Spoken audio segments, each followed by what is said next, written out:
ಸ್ನೇಹಿತರೆ, ಬೆಳ್ಳಿ ಲರ್ನಿಂಗ್ ಅಕಾಡೆಮಿಗೆ ಸ್ವಾಗತ. ಮಿತ್ರರೇ, ದ ಬ್ಯಾಟಲ್ ಆಫ್ ಪ್ಲಾಸಿ ಇದು ಭಾರತವನ್ನ 200 ವರ್ಷಗಳ ಕಾಲ ಬ್ರಿಟಿಷರ ದಾಸ್ಯಕ್ಕೆ ತಳ್ಳಿದ ಯುದ್ಧ. ಇದು ಭಾರತೀಯರಿಗೆ ಬಂದೊದಗಿದ ಅತಿ ದೊಡ್ಡ ಶಾಪ. ಭಾರತದ ಅಪಾರ ಪ್ರಮಾಣದ ಸಂಪತ್ತನ್ನು ಯಾವುದೇ ಅಂಜಿಕೆ ಇಲ್ಲದೆ ಲೂಟಿ ಮಾಡಿ ಇಂಗ್ಲೆಂಡಿಗೆ ಸಾಗಿಸಲು ಅವಕಾಶ ನೀಡಿದ ಯುದ್ಧ.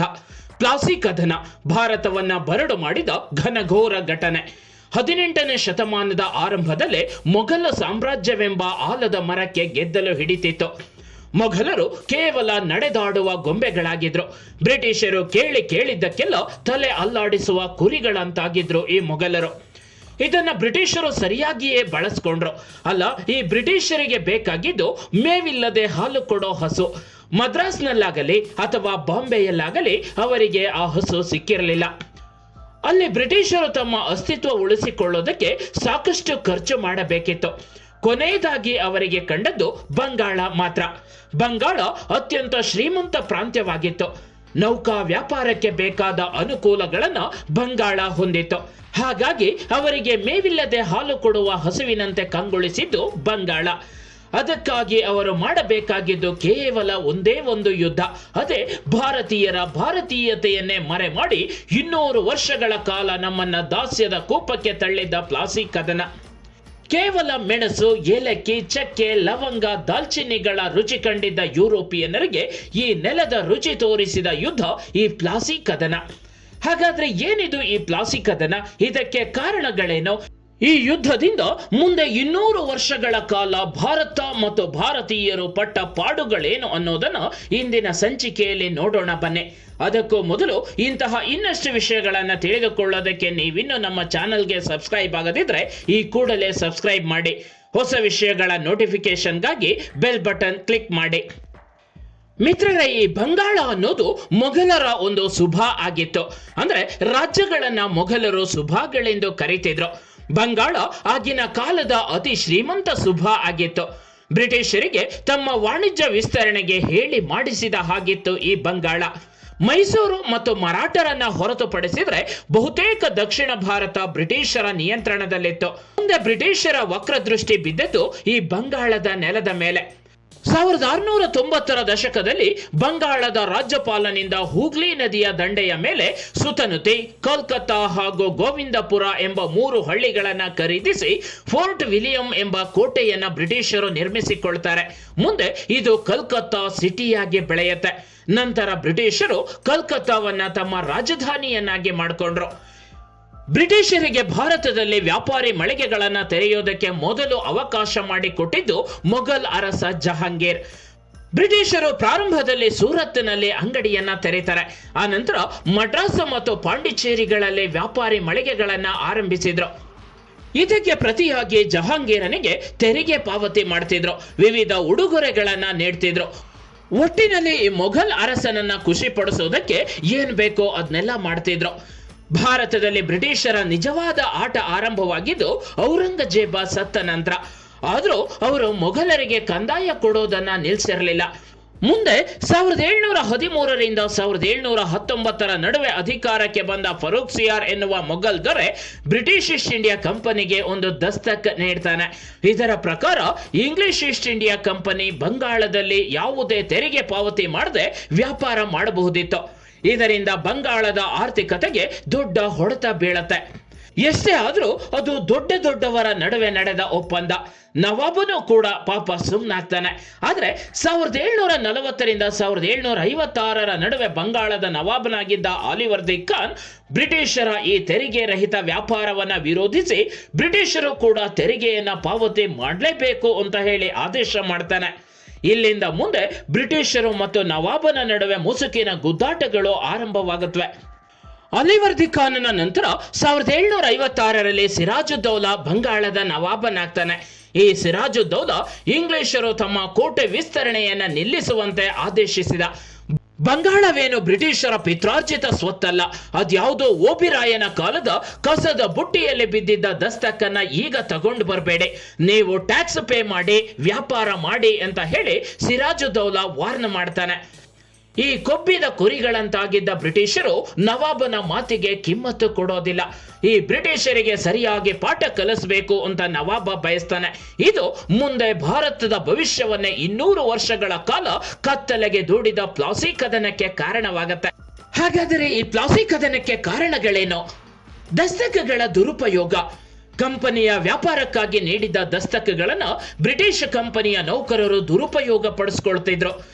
ಅಲ್ರೆ ಮೊದಲೇ ಕಂಪನಿ ಮಾಡ್ತಾ ಇದ್ದಿದ್ದೆ ಬಿಟ್ಟಿ ವ್ಯಾಪಾರ. ಇದರಿಂದಲೇ ಬಂಗಾಳದ ಬೊಕ್ಕಸಕ್ಕೆ ದೊಡ್ಡ ಹೊಡೆತ ಬೀಳ್ತಾ ಇತ್ತು. ಇನ್ನು ಕಂಪನಿಯ ಒಬ್ಬೊಬ್ಬ ನೌಕರರು ಈ ದಸ್ತಕಗಳನ್ನ ಬಳಸ್ಕೊಂಡು ಸ್ವಂತ ವ್ಯಾಪಾರ ಬೇರೆ ಮಾಡ್ತಾ ಇದ್ರು.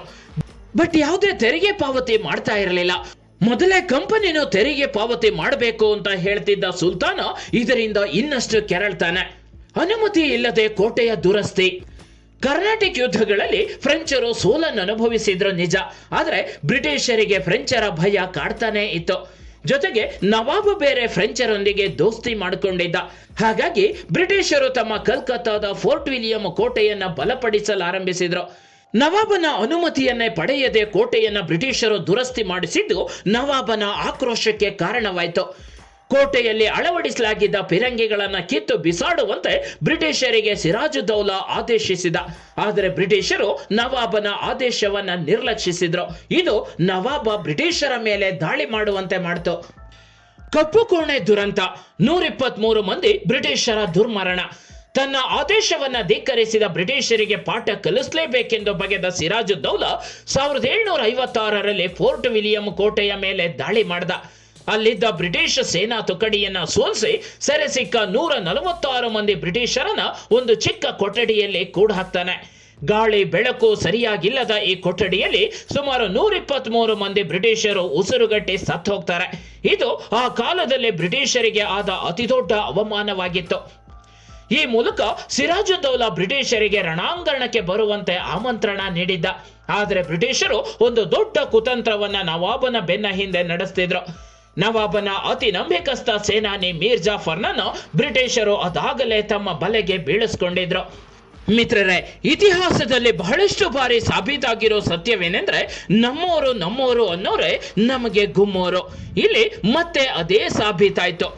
ಮೀರ್ ಜಾಫರ್ನಿಗೆ ಬಂಗಾಳದ ನವಾಬನ ಸ್ಥಾನದ ಆಸೆ ತೋರಿಸಿ ಬಂಗಾಳದ ಬಹುದೊಡ್ಡ ಸೇನೆಯನ್ನ ಯುದ್ಧದಲ್ಲಿ ತಟಸ್ಥವಾಗಿರುವಂತೆ ನೋಡ್ಕೊಳ್ಳೋದಕ್ಕೆ ಸೂಚಿಸಿದ ಈ ಬ್ರಿಟಿಷ್ ಸೇನಾಧಿಕಾರಿ ರಾಬರ್ಟ್ ಕ್ಲೈವ್. ಪಾಪ ಸಿರಾಜುಗೇನ್ ಗೊತ್ತು ತನ್ನ ಬೆನ್ನ ಹಿಂದೆ ಇಂತಹದ್ದೊಂದು ದ್ರೋಹ ನಡೀತಿದೆ ಅಂತ. ಜೊತೆಗೆ ನವಾಬನ ವಿರೋಧಿಗಳಾಗಿದ್ದಂತಹ ಮಾಣಿಕ್ ಚಂದ್, ಬಂಗಾಳದ ಪ್ರಭಾವಿ ಬ್ಯಾಂಕರ್ ಜಗತ್ ಸೇಠ್ ಹಾಗೂ ಬಂಗಾಳದ ಪ್ರಭಾವಿ ವ್ಯಾಪಾರಿ ನೇಮಿಚಂದ್ ಮೊದಲಾದ ಶ್ರೀಮಂತರನ್ನ ರಾಬರ್ಟ್ ಕ್ಲೈವ್ ಅದಾಗಲೇ ತನ್ನ ಬುಟ್ಟಿಗೆ ಬೀಳಿಸ್ಕೊಂಡಿರ್ತಾನೆ. ಪ್ಲಾಸಿ ಕದನ ಜೂನ್ 23, 1757ರಂದು ಪಶ್ಚಿಮ ಬಂಗಾಳದ ಹೂಗ್ಲಿ ಮತ್ತು ಭಾಗೀರಥಿ ನದಿ ದಡದ ಮೈದಾನ ಪಲಾಶಿಯಲ್ಲಿ ಪ್ರಾರಂಭವಾಯಿತು. ಸುಮಾರು 5,000ದಷ್ಟಿದ್ದ ರಾಬರ್ಟ್ ಕ್ಲೈವ್ ನೇತೃತ್ವದ ಬ್ರಿಟಿಷ್ ಪಡೆ ಪಲಾಶಿ ಅಂದ್ರೆ ಈಗಿನ ಪ್ಲಾಸಿಯನ್ನ ಪ್ರವೇಶ ಮಾಡಿತು.